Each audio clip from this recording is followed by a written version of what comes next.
Bonjour à tous. Si on peut avoir la carte, s'il vous plaît. Slide 7, voilà, merci beaucoup. Donc tout d'abord, on va avoir une présentation par Erika Simons de la revue de mortalité rétrospective sur les camps de Ourang, Tumtuma et Arkoum qui sont au Tchad et qu'on a lancé suite aux hostilités qui ont lieu au Soudan depuis le 15 avril 2023. Donc le 15 avril 2023, les combats font rage à Khartoum entre l'armée régulière, les SAF et les Rapid Support Forces, les forces de soutien rapide. Et à partir de ce moment-là, à cette même date, les tensions commencent au niveau d'El Geneina, qui est au Darfour occidental. Et ça ravive des tensions anciennes entre notamment les Massalites et des milices arabes. Des camps de déplacés internes dans cette région sont brûlés. On nous rapporte qu'il y a des blessés et des morts qui s'entassent dans la ville. Et à partir de mai 2023, donc vraiment le mois suivant, on entend des rumeurs de centaines de blessés non arabes qui sont piégés dans la ville, faute de négociations possibles pour les évacuer vers le Tchad, avec les milices qui détiennent la route entre El Geneina et Adré. Et donc, ces populations-là restent à l'intérieur, et ces blessés restent à l'intérieur d'El Geneina à partir du 15 avril, donc jusqu'au 15 juin. Le 15 juin 2023, le gouverneur du Darfour occidental est assassiné, et le gouverneur du Darfour occidental est un massalite, et cela provoque un départ massif des massalites de la ville. Plusieurs attaques ont lieu sur ces populations alors qu'elles fuient vers le Tchad. La semaine du 15 juin, nous recevons plus de 1000 blessés, essentiellement par balles et essentiellement des hommes, à l'hôpital d'Adré au Tchad, hôpital qui est soutenu donc par MSF France depuis 2021. Et Adré se retrouvant à 35 km d'El Geneina. Donc suite à cette violence pendant les 2 mois là, du 15 avril au 15 juin, et avec cet énorme flux de patients, de blessés, et aussi en fait la population va se déplacer au même moment. Donc aujourd'hui on est à 570 000 réfugiés soudanais qui sont arrivés à l'est du Tchad. On a demandé une enquête de mortalité rétrospective pour essayer de comprendre ce qui s'était passé dans la région d'El Geneina, dans la région d'El Geneina. Donc on a choisi 3 camps. C'est pour ça qu'il y a la carte. Je vais essayer de vous expliquer.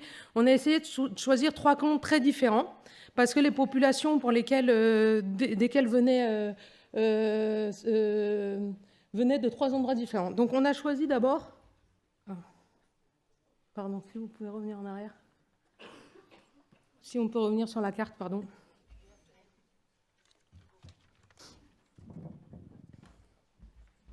Si.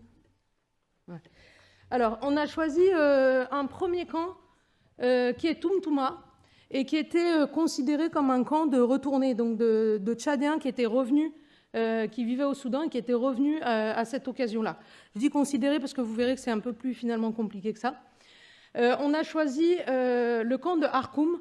Arkoum, c'est le premier camp qui a été, nouveau camp qui a été fait au Tchad à cette période-là. Et les gens venaient principalement de Congo-Mystéré, étaient venus s'installer ici, tout d'abord, dans 2 villes qui s'appellent Borota et Gungur. Et ça a été les premiers à être relocalisés par le HCR à Arkoum. Et le troisième camp qu'on a choisi volontairement, c'était une population qui venait essentiellement d'El Geneina, qui était venue donc à Adré à cette période dont j'ai parlé, la semaine particulièrement du 15 juin et les semaines qui ont suivi, et qui ont été donc redéplacées à Ourang.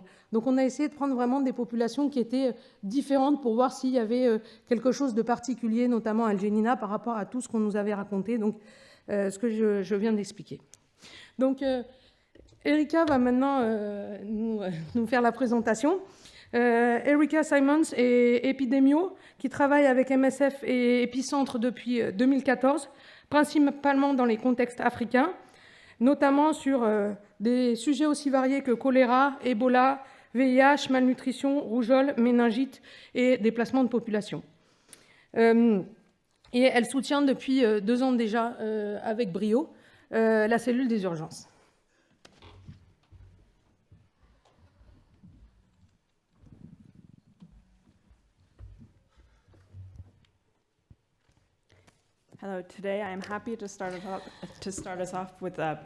Bonjour, je suis ravie de vous présenter les résultats d'une étude rétrospective de mortalité réalisée entre auguste et septembre auprès des réfugiés soudanais et des retournés tchadiens arrivés dans 3 camps à l'est du Tchad après avoir fui les violences au Soudan. Claire vous a déjà expliqué un peu le contexte. En tout cas, depuis le 15 avril 2023, la guerre civile entre les forces armées soudanaises et les forces paramilitaires de soutien rapide a provoqué une crise majeure au Soudan. De violents combats ont éclaté dans tout le pays, y compris au Darfour, exacerbant considérablement les tensions intercommunautaires déjà existantes. En septembre 2023, près de 420 000 personnes avaient fui au Tchad, dont plus de 327 000 dans la seule province de Ouaddaï. Ces populations étaient composées principalement de réfugiés soudanais, mais aussi de retournés, des ressortissants tchadiens qui vivaient au Darfour occidental avant le déclenchement des violences. Afin de mieux comprendre, décrire et répondre à la situation existante, les objectifs de nos enquêtes étaient les suivants: décrire la population en fonction de l'âge, du sexe et de l'origine, estimer rétrospectivement le taux brut de mortalité pour l'ensemble de la population de la zone étudiée au cours de la période de rappel et déterminer les principales causes de décès, enfin évaluer la fréquence et le type d'événements violents subis par les membres des ménages au cours de la période de rappel. Comme l'a décrit Claire, nous avons réalisé une série d'enquêtes transversales de mortalité rétrospective dans les camps de Tumtuma, Ourang et Arkoum, dans l'est du Tchad. 3 camps très différents. L'échantillon minimum était de 1026 ménages par camp, afin d'atteindre un échantillon représentatif de chacun des 3 camps. À Tumtuma, nous avons sélectionné la population en utilisant un échantillonnage systématique aléatoire. À Ourang et Arkoum, nous avons utilisé un échantillon spatial en grappe en se basant sur la sélection aléatoire des toits des habitations à partir des images satellites les plus récentes. L'enquête était constituée d'entretiens en présence du chef de ménage à l'aide d'un questionnaire standardisé. Les infos recueillies comprenaient l'âge, le sexe des membres du ménage, ainsi que leur date d'arrivée, les naissances, les départs, les disparitions et le cas échéant les morts. Pour chaque membre du ménage décédé, le chef de ménage indiquait s'il était mort pendant la période de rappel, son âge, son sexe, mais aussi la date, la cause et le lieu du décès. Les épisodes de violence et le type de violence subi, par exemple les coups, les tabassages, violences sexuelles, morts par arme à feu ou arme blanche, détention ou envènement, étaient aussi enregistrés pour tous les membres du ménage. La période de rappel s'étendait du 1er janvier 2023 jusqu'au jour de l'enquête. 2 phases, la phase avant la crise, du 1er janvier au 14 mars 2023 pour Tumtuma et jusqu'au 14 avril pour les camps de Ourang et Arkoum. La phase de crise qui allait du 15 mars au jour de l'enquête pour Tumtuma et du 15 avril au jour de l'enquête pour les camps de Ourang et Arkoum. Pour le camp de Tumtuma et Arkoum, nous avons pris en compte une date de début de crise plus précoce, car des conflits intercommunautaires avaient déjà éclaté fin mars au Darfour occidental et déjà provoqué de nombreux déplacements vers l'est du Tchad. Les 3 enquêtes ont été réalisées entre août et septembre 2023. Plus de 1000 ménages ont été inclus dans chacun des 3 camps, avec une taille moyenne des ménages de 5,9 membres à Tumtuma et Ourang et 4,9 à Arkoum. Vous pouvez voir ici les pyramides des âges par sexe des ménages inclus pour chaque camp. Nous avons observé une nette sous-représentation des hommes dans la tranche d'âge 15-29 ans, avec un sexe ratio indiquant 6 à 7 hommes pour 10 femmes. Dans les camps de Tumtuma et Arkoum, des tendances similaires sont également observées pour les hommes âgés de 30 à 44 ans. Vous avez déjà vu cette carte.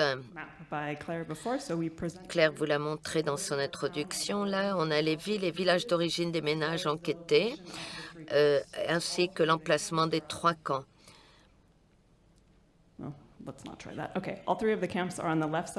Les 3 camps sont sur la gauche et quand on a un cercle, la taille du cercle indique la proportion de ménages venant de chaque location. en bleu pour Arkoum, en rouge pour Orang, en vert pour Tumtuma.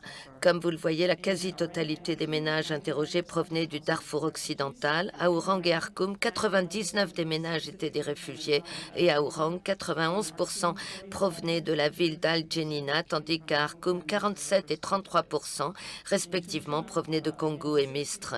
À Tumtuma, 60% des ménages étaient des réfugiés, 36% des retournés et 4% des déplacés internes.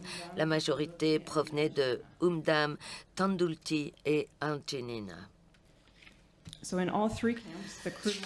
Dans les 3 camps, le taux brut de mortalité était significativement plus élevé pendant la phase de crise que pendant la phase avant crise. Il était particulièrement élevé à Orang, où nous avons observé 2,25 décès pour 10 000 personnes par jour pendant la phase de crise, contre 0,11 décès pour 10 000 personnes par jour avant crise. Par ailleurs, de nombreux ménages sur les 3 camps ont rapporté des membres portés disparus, avec pendant la phase de crise des disparitions allant de 0,50 pour 10 000 personnes par jour à Arkoum à plus de 1 disparition pour 10 000 personnes par jour à Orang. Ici, nous présentons les taux bruts de mortalité par sexe. De même que le taux brut de mortalité, les taux sont significativement plus élevés pendant la phase de crise. Dans le camp d'Orang, chez les hommes, le taux spécifique de mortalité est particulièrement élevé, allant de 0,16 avant la crise à près de 4 pendant la crise, soit un taux 24 fois plus élevé. Chez les femmes, une augmentation de la mortalité a été observée pendant la crise parmi les ménages à Orang, mais aucune différence significative n'a été observée à Tumtuma et Arkoum. Bien que ce ne soit pas présenté ici, nous avons observé des tendances similaires pour la mortalité chez les enfants de moins de 5 ans, avec un taux significativement plus élevé pendant la phase de crise à Orang, mais aucune différence significative pour les camps de Tumtuma et Arkoum. Là, ce sont les causes de décès. La violence, et plus spécifiquement par arme à feu, était la principale cause de décès dans les 3 camps. À Tumtuma et Orang, environ 80 des décès étaient liés à la violence. Et ce chiffre était de 50% à Arkoum.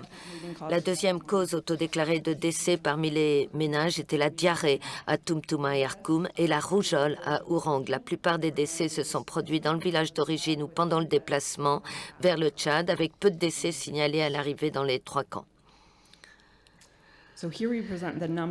Ici, nous avons le nombre et le pourcentage de décès violents par groupe d'âge et par sexe dans chaque camp. Ce qui est particulièrement frappant, ce sont les décès liés à la violence chez les hommes de 30 ans et plus. À Tumtuma, plus de 4% des hommes âgés de 30 ans et plus sont décédés de causes violentes. Et à Arkoum, près de 4% des décès des hommes de 30 à 44 ans sont liés à la violence. Et à Orang, parmi les ménages, plus d'un homme sur 10 âgé de 30 ans et plus est décédé de causes violentes pendant la période de rappel. Et par ailleurs, les disparitions rapportées par les ménages concernaient principalement des hommes de plus de 15 ans. Nous présentons ici le nombre et le pourcentage de décès violents par ville ou village d'origine dans les 3 camps.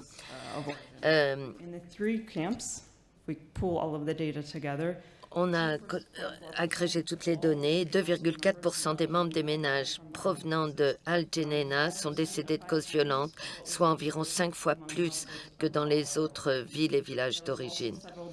Il y a eu aussi des décès liés à la violence qui ont été signalés parmi les ménages provenant de Misterey et Tandulti. Ici, nous avons analysé la fréquence globale de la violence, soit le nombre de personnes au sein du ménage ayant vécu au moins un épisode de violence pendant la période de rappel.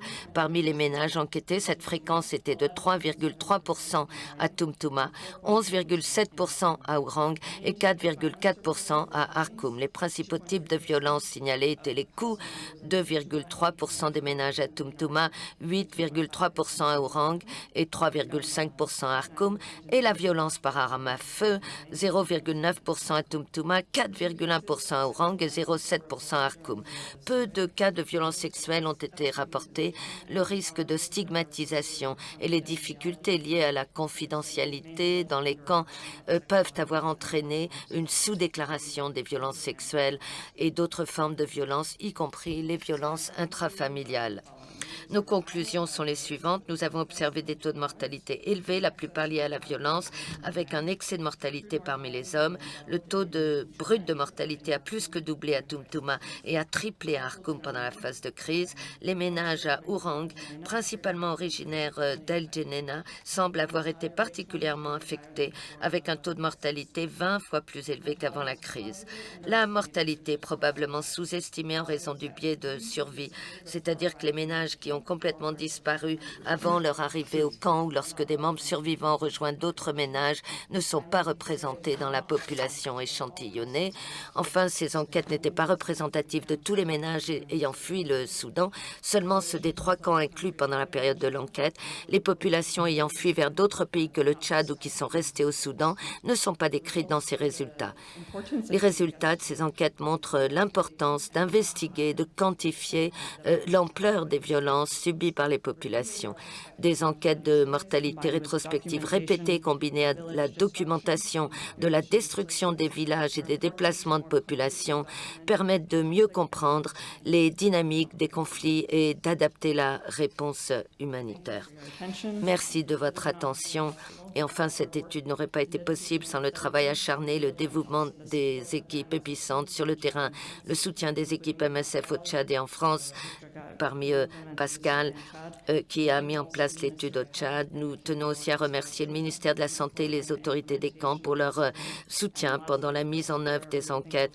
Et enfin, nous remercions tous les participants aux enquêtes pour leur disponibilité et leur volonté de partager leurs expériences.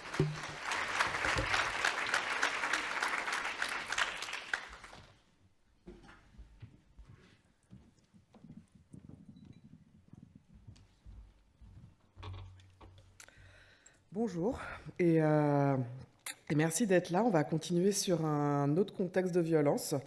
Pas évident d'en parler sitôt comme ça, mais voilà, on va rester sur des pays. On va passer à Haïti maintenant.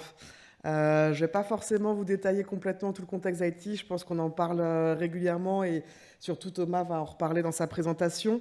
Je vais plutôt aussi un peu vous expliquer l'intérêt pour nous qu'on a eu à faire cette enquête de mortalité rétrospective en Haïti et le travail qu'on fait, que font nos équipes haïtiennes, expatriées dans ces contextes particulièrement très violents. Et les difficultés aussi qu'on a, voilà, à mesurer un petit peu l'ampleur de cette violence. Je pense que c'est, comme vous l'avez vu avec le Soudan, en Haïti, on a quand même beaucoup de pays où on parle de la mortalité, où on parle de la violence. Et c'est vrai que c'était important aussi pour nous de pouvoir essayer de travailler sur l'objectivation un peu de cette violence. Comment on arrive à raconter, comment on arrive à témoigner de ce que vivent les populations, de ce que vivent nos équipes, et comment on arrive à décrire, à communiquer, à faire du plaidoyer autour de ces questions de violence. Parce qu'on a tendance à dire à chaque fois que Haïti aujourd'hui c'était pire qu'hier, et ça fait 2-3 ans qu'on se répète un petit peu ce même discours, et c'est une vérité. Mais pour ça, il fallait avoir des éléments et travailler un petit peu sur cette objectivation et raconter voilà, ce que vivent nos équipes. Donc voilà, le but de cette enquête pour nous, c'était de pouvoir illustrer et travailler sur une base de résultats. La dernière enquête qui avait été faite de mortalité rétrospective à Cité Soleil, c'était en 2008 par les équipes d'OCB à l'époque. On n'avait plus à MSF fait d'enquête de mortalité rétrospective en Haïti depuis. Il n'y a eu quasiment aucune enquête, Thomas reviendra dessus, mais quasiment aucune enquête scientifique qui était faite sur Haïti. Donc on avait beaucoup de témoignages, on récoltait des informations de ce que les gens vivent et nous racontent, mais on avait besoin voilà, d'avoir un peu une base de résultats pour travailler et pour pousser des lignes, ce qu'on a fait au niveau de l'advocacy, du plaidoyer, auprès des donneurs. On a vu quelques bailleurs se rentrer dedans. On a vu des ONG arriver. Alima nous a rejoints sur le terrain et d'autres ONG ont monté un peu le volume de leur activité, comme le CICR. Sur la communication, on a fait toute une communication autour de nos activités, mais aussi autour de cette enquête. Et aussi, on a travaillé avec cette enquête sur un peu nos politiques RH, toutes les questions de duty of care et de solidarité. Parce que c'est vrai que voilà, on a voulu faire cette enquête à un moment donné où le contexte sécuritaire a été particulièrement très intense et très violent sur Cité Soleil, ce qui nous a empêché de la mener dans un premier temps. Et on s'est dit, finalement, ce que vive la population à Cité-Soleil, c'est aussi ce que vivent nos staffs. Et pourquoi pas transposer cette enquête sur nos staffs. Et donc, c'est la première fois qu'on a mené une enquête d'exposition à la violence auprès de nos collègues, nos salariés, intersections, qui vivent. Donc, c'est une autre lecture parce qu'ils vivent dans différents quartiers, donc ce n'est pas forcément sur un quartier donné et un aspect particulier, mais ça nous a permis aussi de voir un petit peu et de mieux comprendre et de pouvoir répondre et adapter aussi un peu nos politiques RH sur les besoins de nos collègues. Donc voilà, une idée, un changement d'angle et une idée un peu plus originale. Donc je vais laisser la parole à Thomas, qui va vous présenter cette enquête. Thomas est statisticien, épidémiologiste. Il est arrivé à Épicentre en 2007. Il a démarré par des missions sur le terrain avant de s'installer au siège en 2010. Il a travaillé de la nutrition au Covid, en passant par la santé mentale, les maladies infectieuses et des enquêtes de mortalité dont il en a fait pas mal. Il travaille, en plus, il nous accompagne, il a la chance de nous accompagner à la cellule 4 depuis maintenant un bon moment. Et on a le plaisir d'écouter. Merci.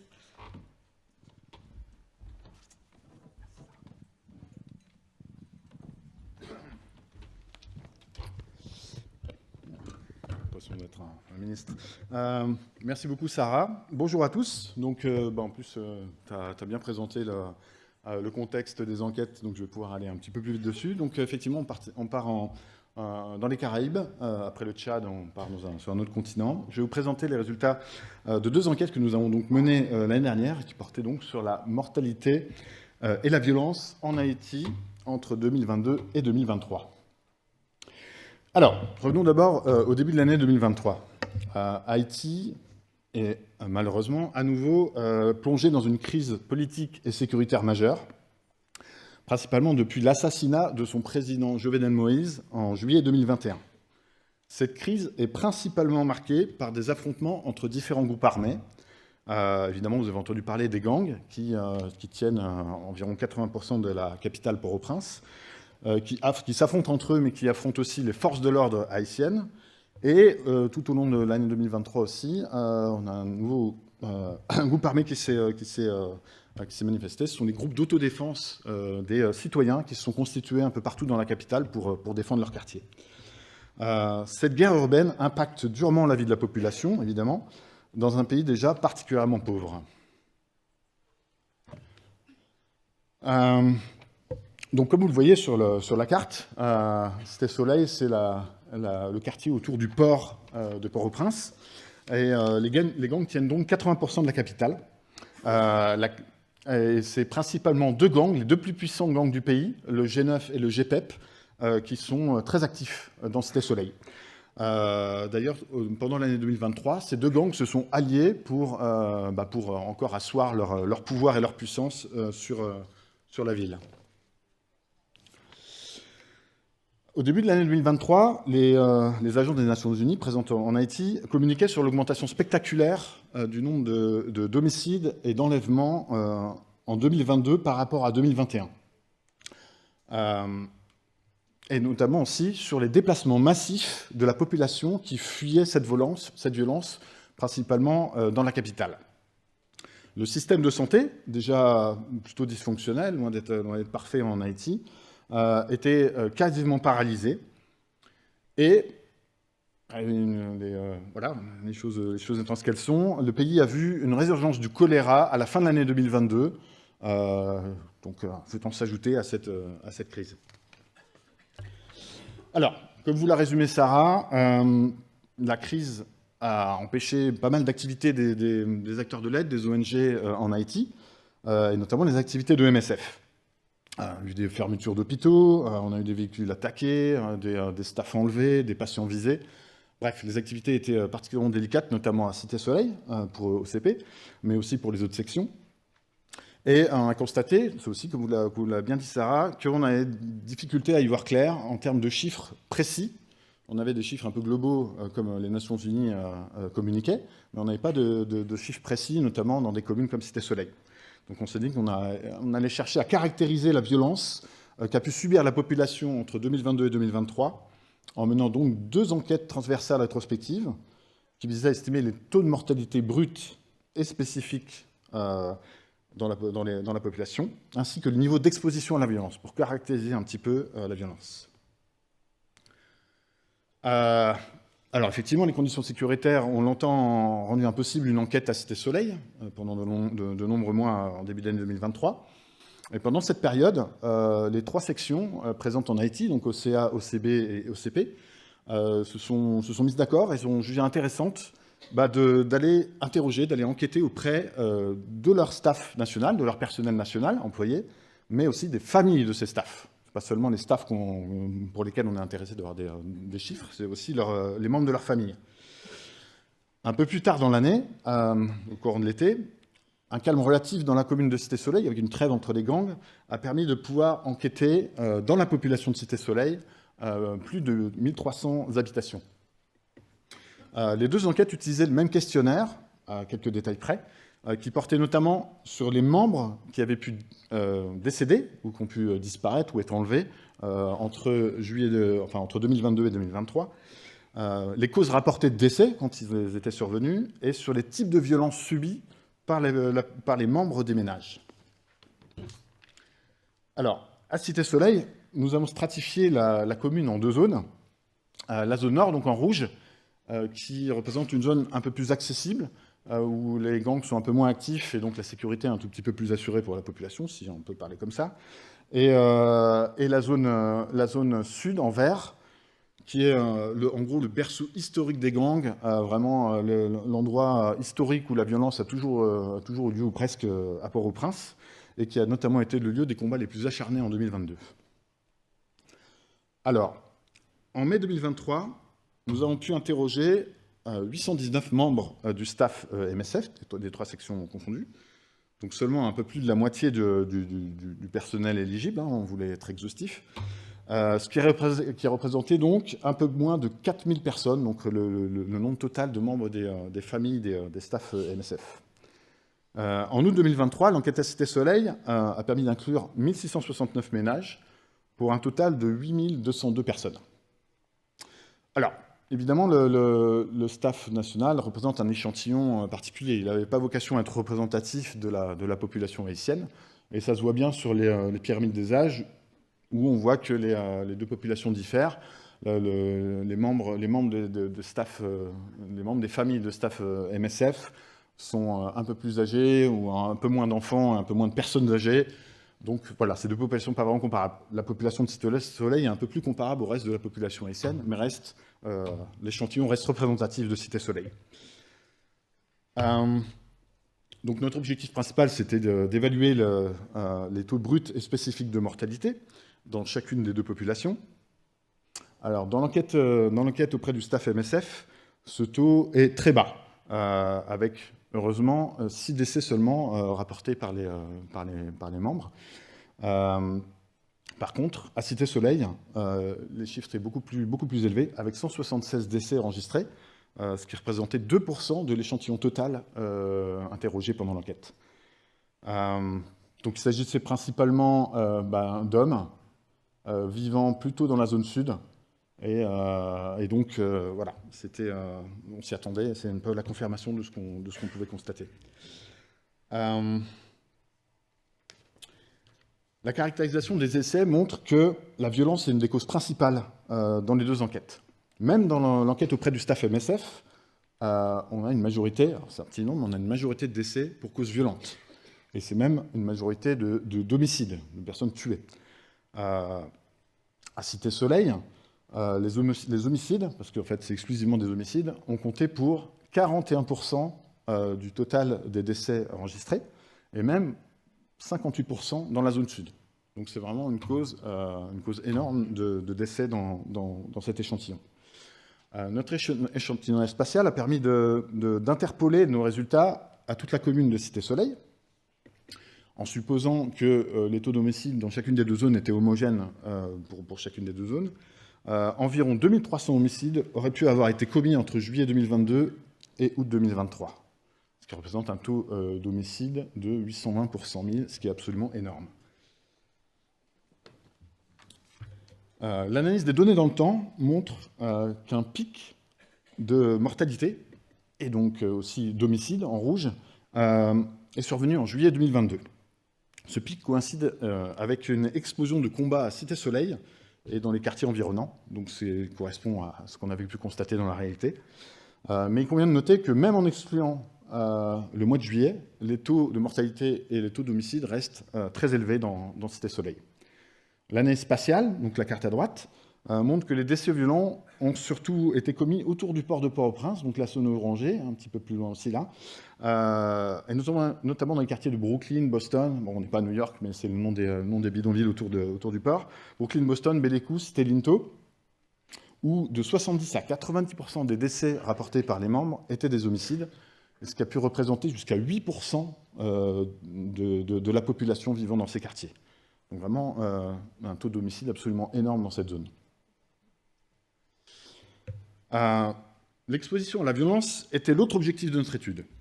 Les violences subies par les membres des familles de staff MSF ont surtout été des menaces de la violence verbale, mais aussi d'avoir été témoins de violences extrêmes.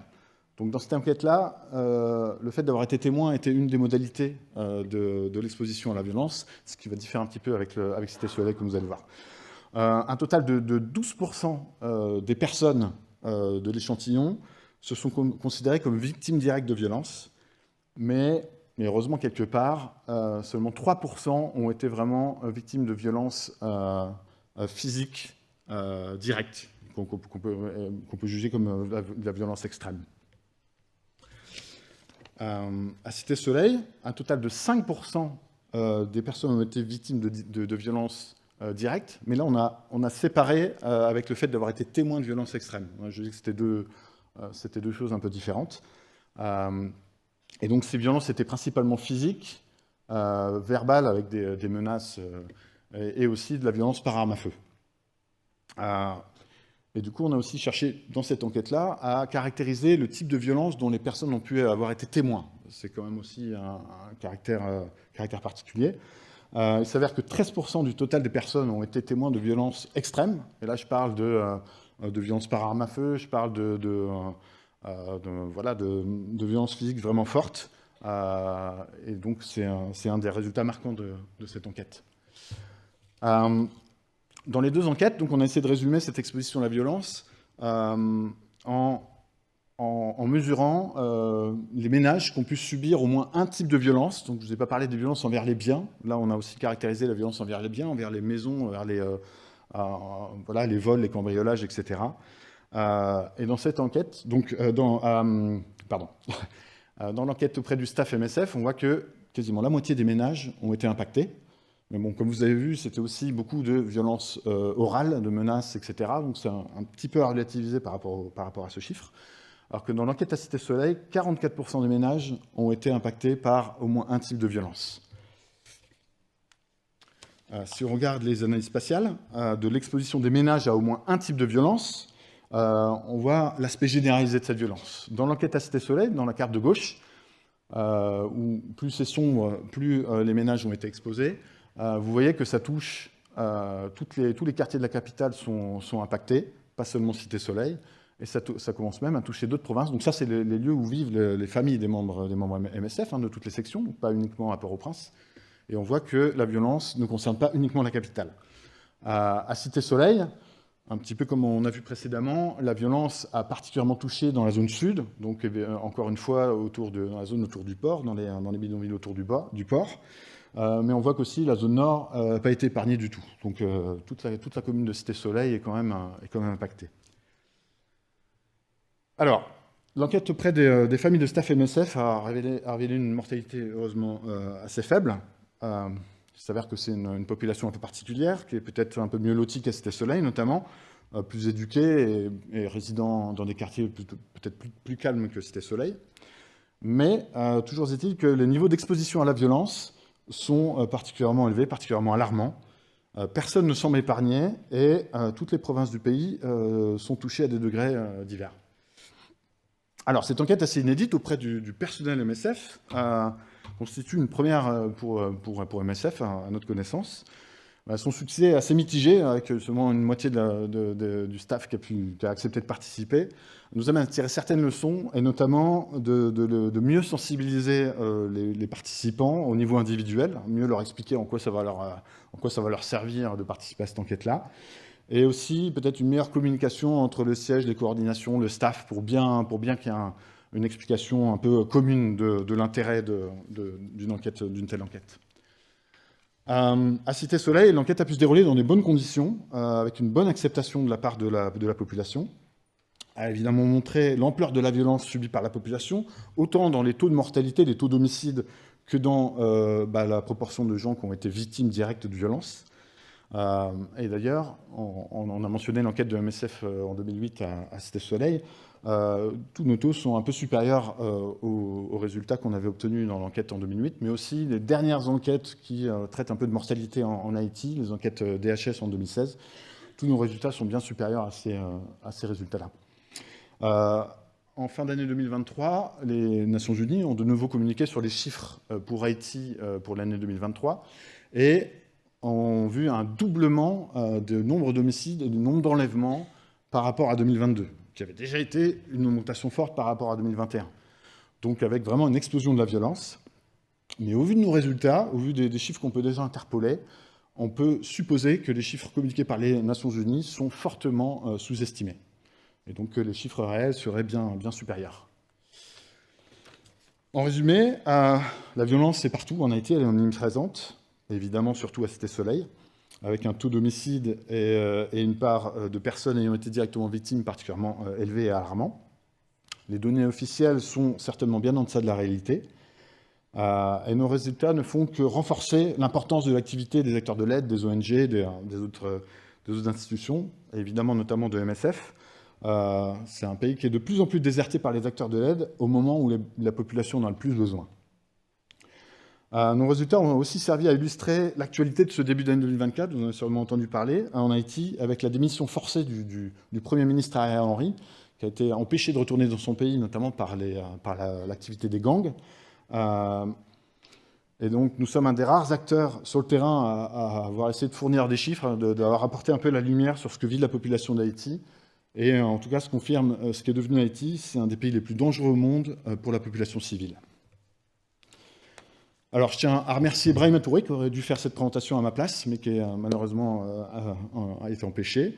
Justin Ayon, qui a permis de faire l'enquête aussi auprès du staff MSF. Les membres, Sarah et les membres de la cellule 4, évidemment. L'équipe MSF, les équipes MSF sur le terrain. Les enquêteurs qui ont fait un super travail. Et évidemment, les participants aux 2 enquêtes. Je vous remercie pour votre attention.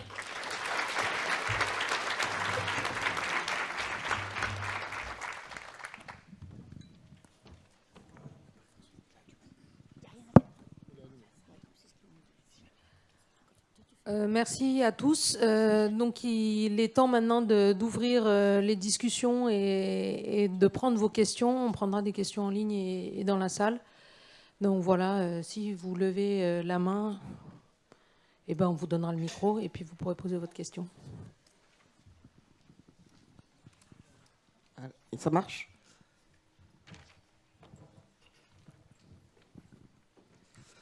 Oui, bonjour. Par ici, Sarah. Salut. Oui, je suis là. Non, ça va aller. Norton de MSF. Une petite question. Si j'ai bien compris, l'objectif principal, c'était aussi de communiquer sur les chiffres. Mais je suis un peu intéressé de comment ça change aussi les activités sur place, les résultats de cette enquête. Merci. Par exemple, la santé mentale, j'ai vu que c'était 10% la violence sexuelle. Non ? Donc voilà, merci. Sur Haïti, en tout cas sur la partie opération, ce que je disais, c'est... Alors déjà, ça nous a permis de mieux travailler l'enquête sur les staffs sur la partie santé mentale, en effet, où on est en train de travailler avec l'équipe PSU sur un partenariat avec des psychologues. On a envoyé des psychologues, on en renvoie encore là 2 cet été pour accompagner nos équipes. On a mis en place aussi pas mal d'éléments d'accompagnement du staff sur des navettes pour les transports, sur de l'hébergement, sur tout ce qui est un peu du TF Care. La liste est assez longue et elle varie selon les pics de violence. Au niveau opérationnel, ça nous a permis, cette enquête aussi, on était déjà en cours de discussion et c'est un élément supplémentaire qui nous a permis de développer toute la partie prise en charge des victimes de violences sexuelles sur notre programme à Cité Soleil. C'était quelque chose qu'on avait déjà notifié, qui était déjà fait par MSF Hollande, mais au vu du nombre de victimes de violences sexuelles, c'est vrai que l'offre n'était pas assez suffisante, j'ai envie de dire. Donc on a aussi mis en place ce service-là dans nos structures et MSF Belgique aussi. Donc voilà, ça va être des petites des réponses comme ça opérationnelles qu'on a pu adapter. On a aussi pas mal, on l'a pas mentionné, mais sur cette enquête, on avait parlé de l'accès aux soins de santé pour les femmes enceintes et à l'accès aux maternités. C'était une des questions de l'enquête qu'on a traité, qu'on travaille avec les équipes de santé maternelle, sur l'accès aux soins de santé. Et on a fait pas mal de plaidoyer là-dessus avec Alima qui va travailler à Cité Soleil sur l'ouverture d'une maternité, l'appui à des maternités dans le quartier. Donc voilà, c'est des petites choses comme ça, pourquoi petites? Non, c'est pas petit. Des choses opérationnelles, des avancées opérationnelles.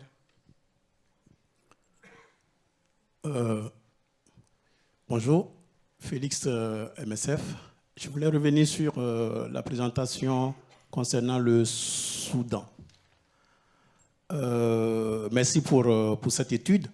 Je me posais la question sur les 3 éléments essentiels qui ont été révélés, notamment la mortalité, la violence qui était la première cause, et les jeunes et adultes qui sont les plus concernés, qui sont des éléments qui pourraient paraître évidents. Alors je me posais la question, quelle pourrait être la particularité de ces 3 éléments dans le cas de la crise au Soudan, si on comparait avec d'autres crises qu'on a connues ou des crises dans lesquelles MSF est intervenu. Merci.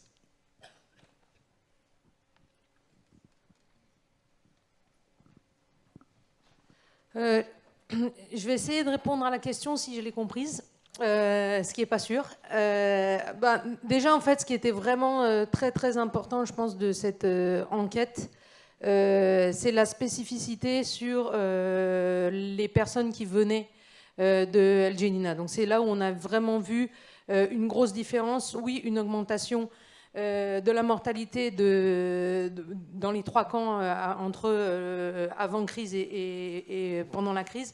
Mais ce qui était vraiment extrêmement important et je pense avec des taux vraiment alarmants par rapport une fois de plus à cette population d'un camp. Donc on ne prétend pas pouvoir dire exactement El Jeninna en général, mais en tout cas cette multiplication par 20 de la mortalité, c'était vraiment la preuve que cette population spécifique qui s'est déplacée d'El Jeninna avait été vraiment cible d'une violence, d'une extrême violence. Et bien sûr, là, on parle de la mortalité, mais c'était évidemment le cas aussi pour les blessés. Je ne sais pas si j'ai répondu à ta question, Félix. Oui, en fait, peut-être qu'il n'y a pas la réponse là, mais je me demandais, est-ce qu'il y a une particularité de ces éléments dont vous citez par rapport à d'autres crises? Par exemple, quand on dit c'est 4% de mortalité, est-ce qu'il y a eu d'autres crises de ce type-là?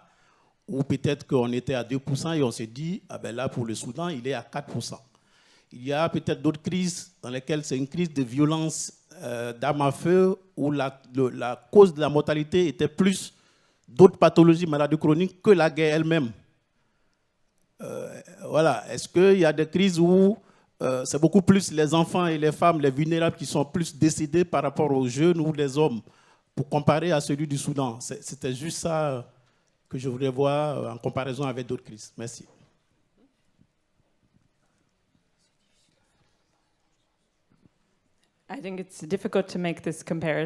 C'est difficile de faire cette comparaison.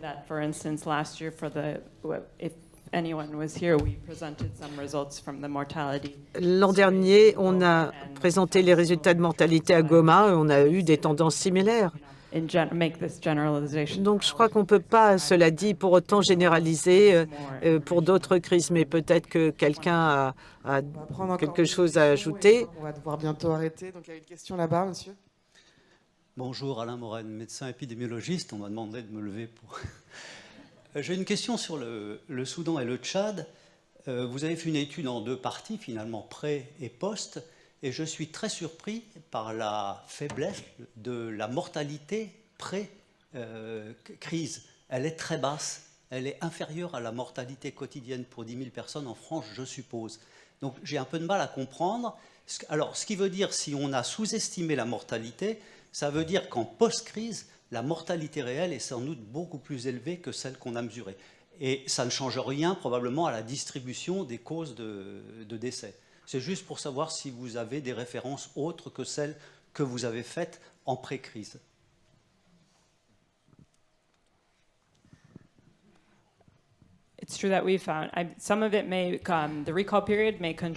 Oui, la période de rappel y a peut-être contribué puisque ça a commencé en janvier 2023 et on a fait l'étude en septembre et août.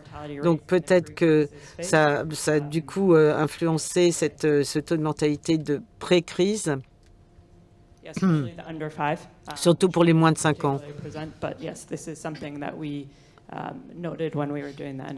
Oui, c'est quelque chose qu'on a noté dans le cadre de notre analyse. Tous, il n'y en a pas.